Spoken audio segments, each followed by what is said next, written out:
This is a true story, a story not of war, but of loyalty. On a dusty road in Afghanistan, a dog named Lucca K-458 walked ahead of the Marines over 400 times, choosing danger so they could choose life. And when a hidden bomb tore away her leg, she didn't cry. She crawled back to her handler, touched his boot, and told him she was still fighting. In that moment, one Marine broke every rule to keep a promise no one else could understand. This is the story of courage with fur, of a bond forged in fire, of a hero America refused to leave behind. This is Lucca K-458. Before we begin, tell us where you're tuning in from. Leave a comment below. Welcome to Valor Stories, where the voices of hidden heroes rise from the shadows. By listening, you help turn their bravery into legacy. The story begins not with a heroic charge or a battle cry, but with the sound of a dog struggling to breathe.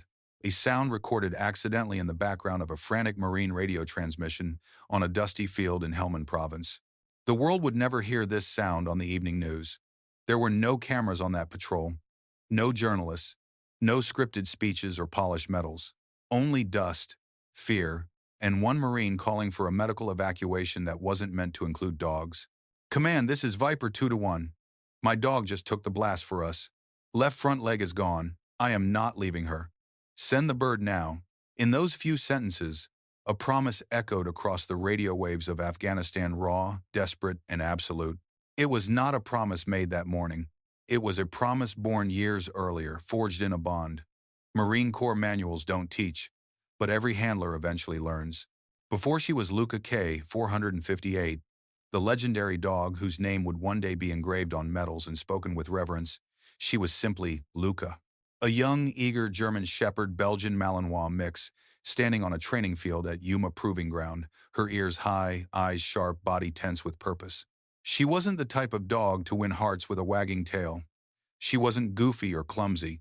She didn't charm with cuddles. Lucca was work. She was focus carved into flesh. She was instinct sharpened like a blade. What made her different was not aggression, but precision. When other dogs barked, she stayed silent. When others pulled, she watched. When others hesitated, she stepped forward. She learned scent work at an unnatural speed, identifying the faintest traces of explosive chemicals with quiet certainty. Her trainers noticed it first. Lucca never barked at a bomb. She would simply stop walking, sit down in the dirt, and look directly at her handler. That silent look would save dozens of lives long before Afghanistan ever swallowed her scent. That look would one day be the last warning she ever gave. Corporal Juan Rodriguez met Lucca in 2009, and from the beginning, their pairing felt less like an assignment and more like fate's deliberate hand. Rodriguez was a combat medic, but more than that, he was a Marine defined by loss. In 2009, an IED took away more than just a teammate, it took away a part of his soul. He was the one who held his friend's hand as life drained away in the swirling Afghan dust. He was the one who had to load the body bag. He was the one who carried the weight of what if I had seen it first. Grief became a silent shadow in his life. But when he was assigned to Lucca, something shifted.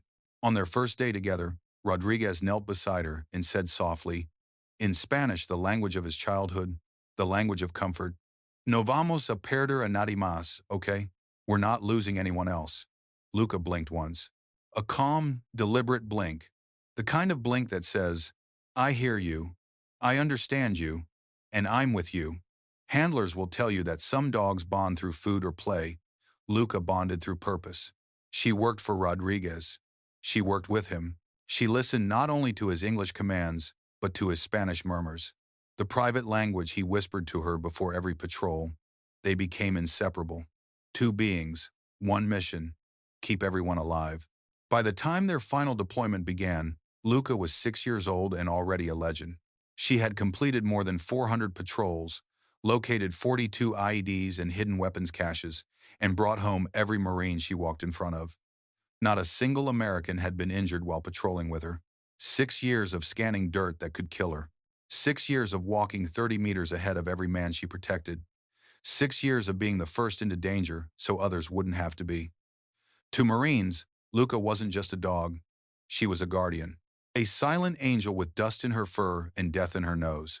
But to Rodriguez, she was more. She was the partner he had once lost and found again in a four-legged form. He trusted her more than he trusted the ground, more than he trusted his equipment, more than he trusted luck. In Helmand, trust kept you alive, and Rodriguez trusted Lucca with his life. The 19th of March 2012 began like any other patrol. The morning sun was rising, turning the Afghan dust into a dull, dried blood red. The air was dry enough to hurt the lungs. The squad joked quietly, trading familiar lines that soldiers repeat, not because they're funny, but because repetition keeps fear at bay. It was their final patrol before heading home after a long, brutal 6-month deployment. Lucca led the way, her gait steady, her head low, moving with the fluid grace of a predator tracing scents invisible to human senses. Rodriguez followed, 30 meters behind, eyes locked on her, not out of habit but necessity. Every step she took, he took. Every pause she made, he mirrored. Around them, Helmand stretched endlessly beautiful in its silence, deadly in its stillness. The area near Kajaki was infamous. Marines called it IED Alley, a place where every footstep felt like a test and every patch of ground could be hiding death. But Lucca had never missed. Not once. Not in over 400 missions. That was the truth. That was the record. That was why the men walked with a sliver more confidence whenever she was on point. If she sat, they froze. If she stopped breathing, they held their breath. If she looked back, Rodriguez already knew what she had found. At 9:17 a.m., she did exactly that. She sat, calm, controlled, absolute, and she looked straight at Rodriguez. The signal, the warning, the last one she would ever give. Rodriguez raised his fist. The entire patrol froze mid-step, like a photograph. Inside that silence lived 1,000 unspoken memories. The friend he had lost, the promise he had made, the trust he placed in a dog who had never failed him. What none of them knew not yet was that there were 2 bombs hidden beneath the earth that day. Lucca had found the first. The second had already found her. In war, seconds do not simply pass, they detonate. The moment Lucca sat down, time narrowed to a pinpoint. The men froze, breaths caught in their throats, the world around them holding its own uneasy stillness. Rodriguez lifted his hand to signal the patrol to stop, his eyes fixed on the dog who had never once been wrong. Lucca didn't shift, didn't flinch. She just sat, her gaze steady, her body coiled but silent, as if she were holding the ground together through sheer will. Rodriguez's pulse steadied the way it always did when she made that signal. A strange irony of war. The calmest moments were often right before everything turned violent. He took a step toward her, and then the world exploded. There was no warning. No glint of metal, no loose dirt, no exposed wire. Just a flash, white, blinding, absolute. The blast lifted Lucca off the ground as if she weighed nothing. Her body spun through the air, limp, caught in the force of the explosion she had spent 6 years protecting others from. Dust and debris filled the sky, turning the already harsh morning into a choking, suffocating blur. Rodriguez didn't remember falling to his knees, but he remembered the sound. A single, involuntary sound that left his body as if ripped out of him. No! He was running before the dust had cleared, boots pounding the ground so hard that each impact felt like a strike to his own chest. Marines shouted behind him, voices muffled by the ringing in his ears. But nothing could cut through the roar of panic. When he reached her, he slid across the dirt, dropping to his knees so hard he felt the shock up his spine. The sight before him tore through every layer of training he had ever received. Lucca lay on her side. Her left front leg was gone from the elbow down, not cut, not burned, but blown completely off. The ground around her was slick with bright arterial blood, pulsing with the rhythm of her fading heartbeat. Her fur was singed. Shrapnel embedded into her chest and neck. Dust coated her face in a gray mass that made her eyes look impossibly dark. And still, she tried to get up. She pushed once, her right paw clawing at the dirt. Her body trembled. She collapsed. She tried again, dragging herself a few inches, her breathing ragged, her remaining paws digging desperately. Then she did something that shattered Rodriguez completely. She crawled until her nose touched the toe of his boot, and she licked it, just once. Just enough to say, in the only language she had left, "I'm still here. Don't worry." Rodriguez felt something inside him break open. He dropped his rifle, hands already tearing at the straps of his EFAC. Human tourniquets weren't designed for dogs, but theory had no place in war. He shoved the black nylon strap under her shoulder, pulling it high and tight, twisting the windlass until the blood flow slowed to a trickle. Lucca didn't whimper. She had never whimpered in her entire career. Not when she trained in the Arizona heat. Not when she spent nights in Afghan cold. Not when she walked into danger every day. Even now, bleeding, shaking, broken, she didn't waste energy on fear. Her focus was on Rodriguez, and Rodriguez alone. She lifted her head slightly and licked the sweat and dust off his cheek.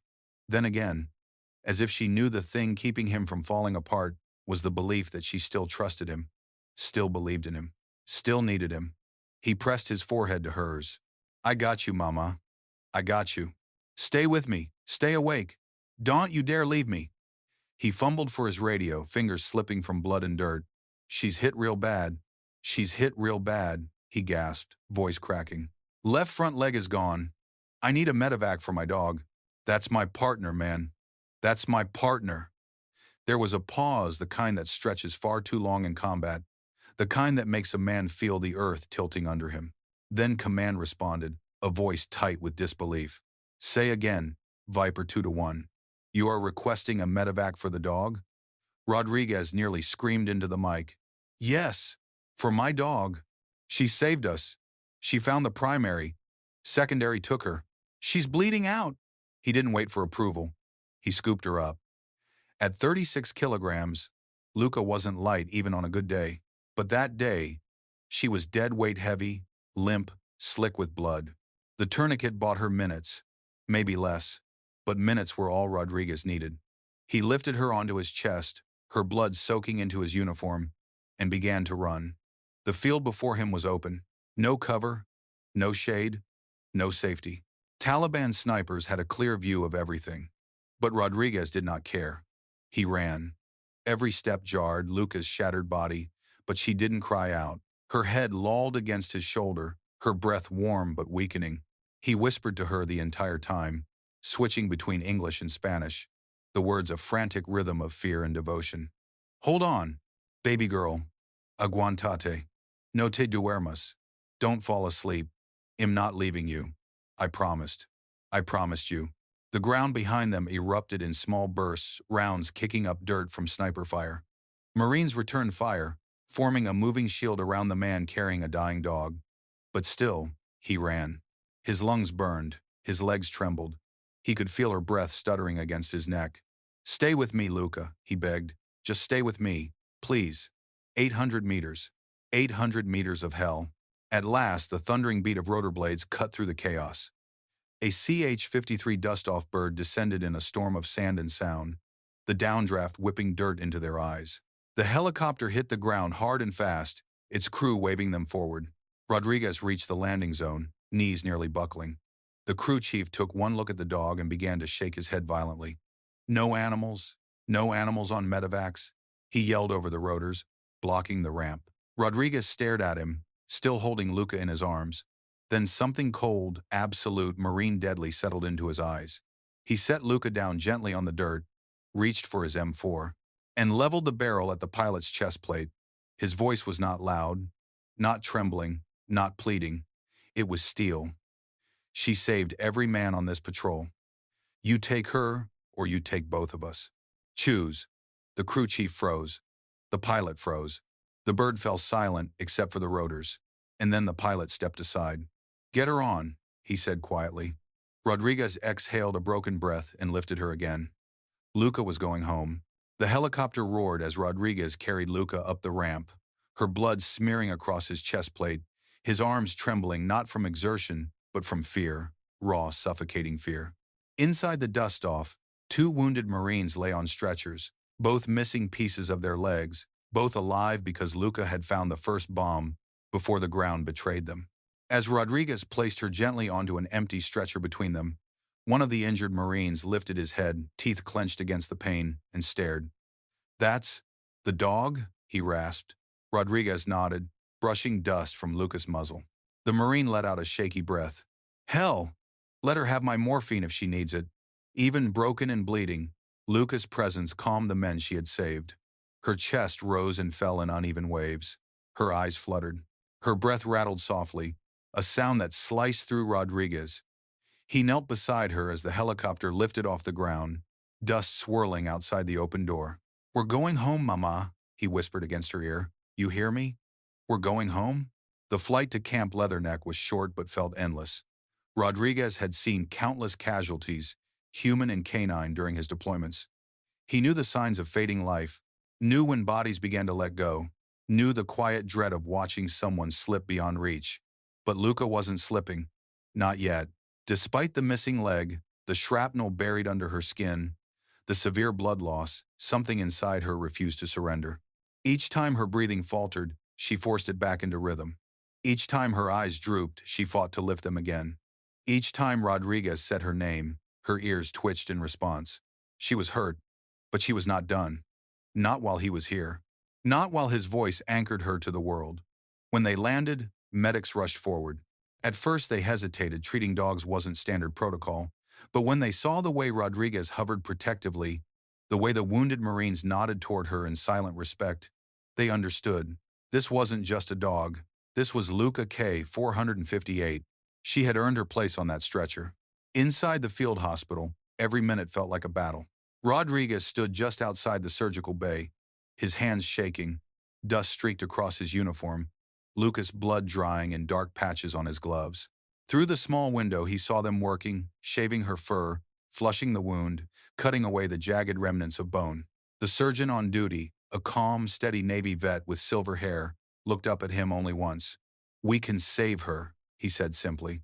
"She'll lose the leg, but she'll live." Rodriguez felt his knees weaken. He inhaled shakily, pressing a fist to his mouth. That was all he needed. She would live. The surgery was brutal but necessary. Dogs don't get to keep mangled limbs in war. They remove what can't be saved, clean what needs cleaning, stitch what needs stitching. When the operation ended, she lay in recovery, breathing steadily under anesthesia. 3 legs instead of 4, but alive. Rodriguez sat beside her, refusing to leave. For the first time since the explosion, he let the tears fall, hot, silent, unashamed. His hand found her paw, still warm, still hers. "You hear me, girl?" he whispered. "You're staying with me. You promised, remember? No one gets left behind. Not you, not ever." The words cracked in his throat. "Good girl. You're my good girl." When Lucca woke hours later, her eyes opened slowly, hazy from medication. Her head lifted weakly from the blanket. She looked around, confused, then anxious, searching for something familiar. She found him. Rodriguez moved closer, his face breaking into a smile that was equal parts relief and heartbreak. "Hey, Mama," he murmured, touching her cheek. "I'm right here. Am not going anywhere." Her tail thumped once. Once was enough. The medical staff watched the reunion quietly. Some smiled. One had to turn away to blink tears back. Soldiers see death more often than life. And moments like this, moments where something good survives, become sacred. For the next 72 hours, Rodriguez barely slept. He stayed by her side, cleaning her fur, giving her water through a syringe, massaging her remaining limbs to prevent stiffness. He murmured to her in English and Spanish, telling her stories, telling her jokes, telling her that she was brave, that she was loved, that he was proud of her. He wasn't ashamed of the softness in his voice. In war, gentleness is not weakness, it's survival of the soul. The other Marines visited too, taking turns offering snacks, scratching behind her ears, thanking her in awkward but heartfelt ways. One left a tennis ball on her blanket. Another placed his unit patch beside her. A third whispered, "You saved us, Lucca. Thank you." These were men hardened by war, bodies stiff with exhaustion, faces weathered by loss. Yet each time they knelt beside her, they softened. That was the magic of Lucca. She made warriors remember their humanity. 3 days later, the order came. Lucca would be evacuated back to the United States. Not to a kennel, not to storage, not to a military working dog facility where she would wait alone. She would go home with Rodriguez. When the flight was ready, Rodriguez carried her once more, this time onto a military transport plane heading for Germany, then the United States. The aircraft carried Marines wounded in combat, the ones who would eventually be flown to hospitals for months of therapy. And right in the middle of them, wrapped in a blanket, lay the dog who had saved their lives. A Marine with both legs missing nodded at her and whispered, "You earned your seat, girl." At Camp Pendleton weeks later, something remarkable happened. On a bright California morning, Lucca stood wobbly, slow, cautious, but determined. She took one hop forward on her three remaining legs, then another. Marines around her cheered like they were watching a touchdown. A volunteer tossed her a tennis ball. She chased it, clumsy, awkward, stumbling but laughing in her own dog way, tail wagging in full circles. She was alive. She was happy. She was unstoppable. Rodriguez couldn't stop smiling through his tears. "You're still faster than the recruits," he joked softly. And she was. Because Lucca was built of something war could not break. Call it loyalty. Call it resilience. Call it the heart of a Marine. Call it what it truly was, a promise kept. By the time Lucca reached California, she had already surpassed every expectation. 3 weeks after losing her leg, she walked slowly, carefully, but with the unmistakable determination of a dog who had spent her entire life moving forward. The Marines at Camp Pendleton joked that she recovered faster than most new boots did after their first training run.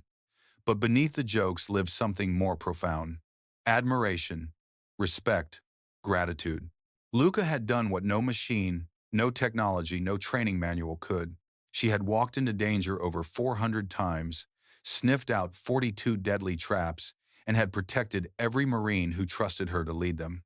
Even now, with only 3 legs, she carried herself like she still had a job to do. And Rodriguez, always at her side, always watching, knew she needed more than rest. She needed a life beyond war. The Marine Corps officially retired Lucca shortly after her injury. Retirement for most military working dogs meant possibility, adoption, retraining for service roles, or sometimes continued life on base. But the command already knew where Lucca belonged. Not in a kennel, not with a stranger, but with the man she had bled for. There was no paperwork battle, no long wait. The commanding officer simply said, "She's earned her retirement," and Rodriguez earned the right to give it to her. So Lucca went home with him. California was a different kind of battlefield, one filled with sun instead of dust, grass instead of gravel, beach air instead of the metallic scent of explosives. The first morning at Rodriguez's home felt surreal. Lucca stepped into the backyard, stood still for a long moment, then inhaled deeply, as if memorizing this strange new world. No gunfire. No thunder of helicopters. No tension in the air.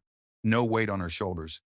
She looked up at Rodriguez, ears perked, head tilted. He smiled. "Yeah, Mama, this is all for you." The adjustment wasn't simple. Years of combat had molded Lucca into a creature of discipline and purpose.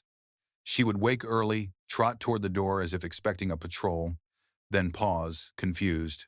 Rodriguez would kneel beside her, stroke her neck, and remind her softly, "You're safe. No missions today, just rest." Gradually, she learned. Gradually, she let the war go. But Rodriguez? He struggled more than he admitted. People sometimes romanticize soldiers adopting their canine partners, imagining instant healing and peace, but the truth is more complicated. For Rodriguez, caring for Lucca became both a comfort and a wound reopened. He couldn't look at her missing leg without remembering the blast. Couldn't watch her sleep without hearing her ragged breathing on the helicopter. Couldn't see the scars under her fur without feeling the desert heat of Helmand. He had saved her life, but she had saved him long before that. And now, in the quiet of home, the weight of that truth pressed on him. One night, weeks after their return, he sat on the floor beside her bed, unable to sleep, overwhelmed by memories, some clear, some blurred, all painful. "How did you do it?" he whispered. "How did you walk ahead of us every day, knowing what might happen?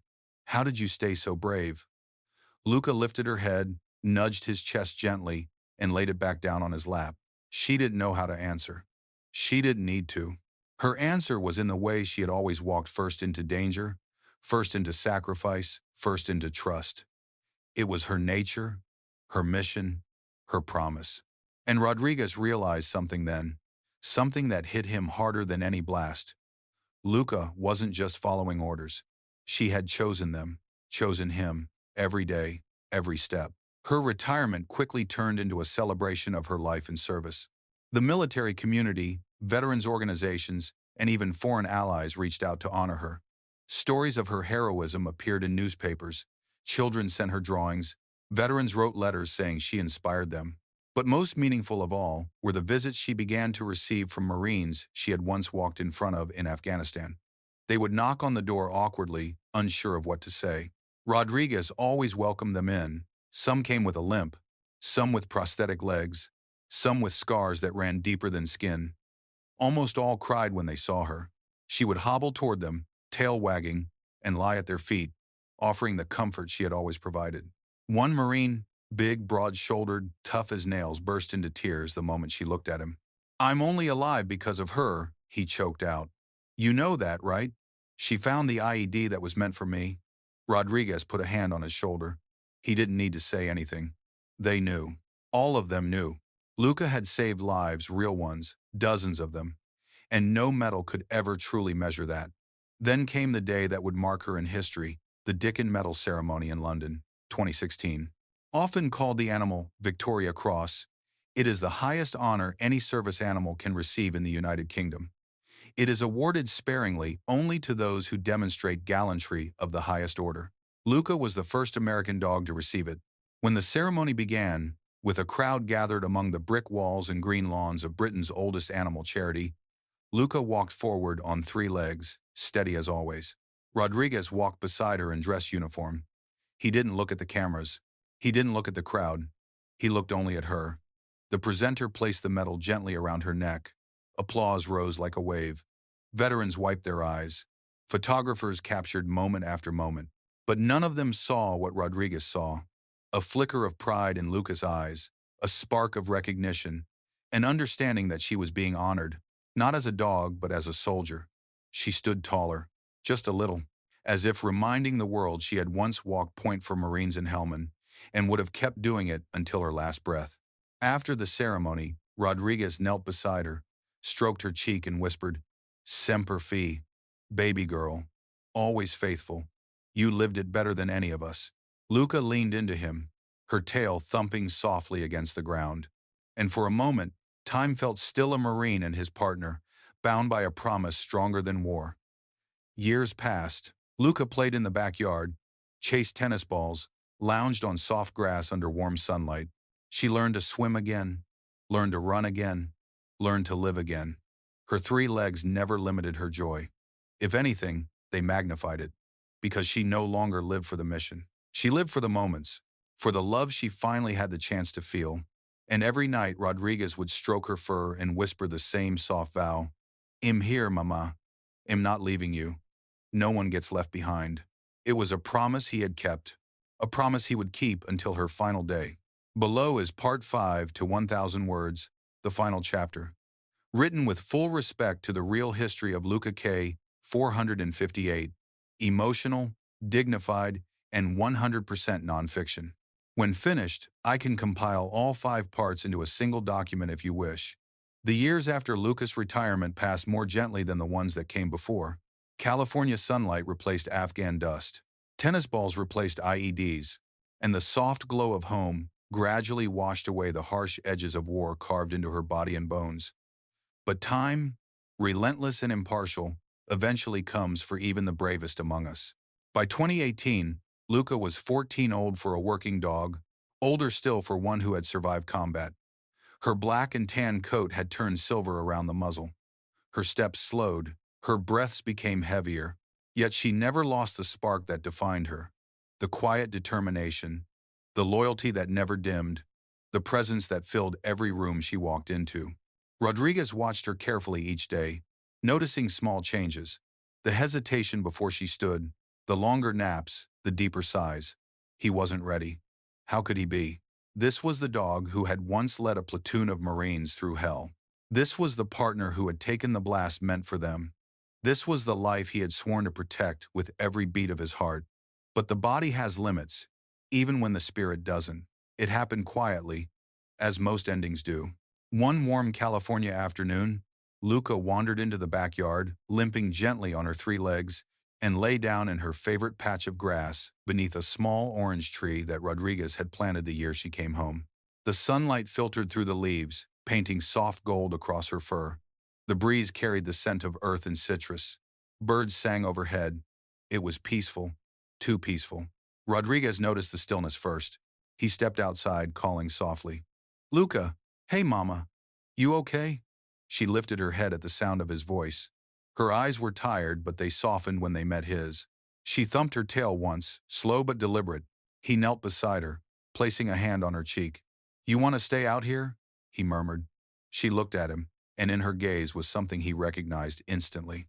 He had seen it before on battlefields, in medical tents, in the eyes of soldiers who had given everything they could. It wasn't fear. It wasn't pain. It was acceptance. A quiet, dignified acceptance. Rodriguez felt a crack across his chest, a breaking that no blast had ever caused. "Okay," he whispered, voice trembling. "I'm right here. I'm not going anywhere." He lay beside her on the grass, pulling her gently against him. Her head rested against his chest. He stroked her ears, her scarred shoulder, the place where her leg once had been. "Remember Helmand?" he whispered shakily. "You crazy girl. Always walking too far ahead. You saved us every damn day." Her breathing slowed. "You made me better," he said. "Better Marine, better man." He felt her body relax, felt the weight of 14 years settling peacefully into the earth. "I'm here, Mama," he murmured into her fur. "No te dejo. I'm not leaving you." Those were the same words he had whispered while carrying her across 800 meters of sniper fire. The same vow he had made on a field of dust and blood. Her breaths came softer. She nuzzled his chest one last time, as if comforting him instead of asking for comfort. And then, with her partner's arms around her, Lucca K-458 exhaled gently and did not breathe in again. The world didn't shake. No roar of helicopters. No urgent radio calls. No violence. Just silence. A silence worthy of a hero. Rodriguez held her long after she was gone, tears falling into her fur, the grief sharp and deep and honest. "I love you," he whispered. "You did good, girl. You did so good." The funeral was small, but filled with meaning. Lucca was laid to rest in a peaceful pet cemetery in California, beneath another tree that would grow tall and strong just like she had been. Marines who had served with her came to pay respects, some walking with prosthetics, some with canes, all with memories she had protected. One by one, they stood beside her grave. One Marine placed his combat patch on the headstone.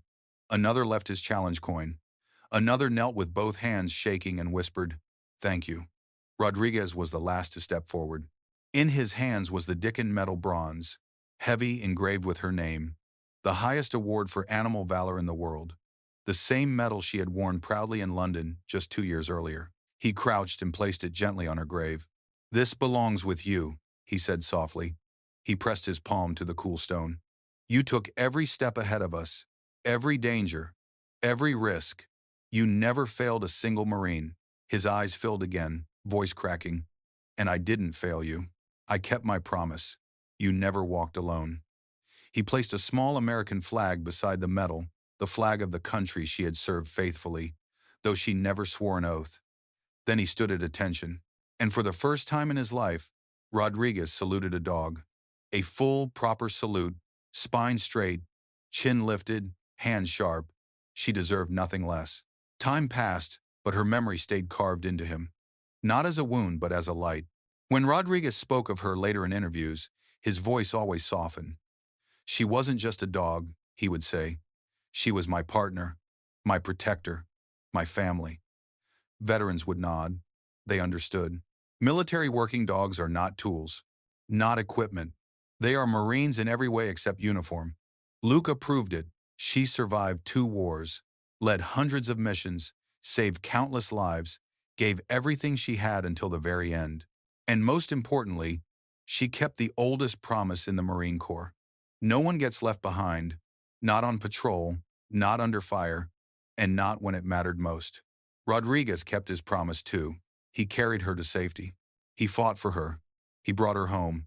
He stayed by her side until her final breath. He honored her life long after. Even today, when veterans speak her name, they speak it with reverence. Lucca K-458, the dog who never missed. The guardian angel of Helmand. The Marine with 3 legs and a heart stronger than steel. The hero America refused to leave behind. Her story is written in medals, in memories, in the lives of the Marines who stand here because she walked there. And it ends not in tragedy but in love. A good life. A peaceful passing. A promise fulfilled. Semper Fi, good girl. Always faithful. Now rest. You've earned it.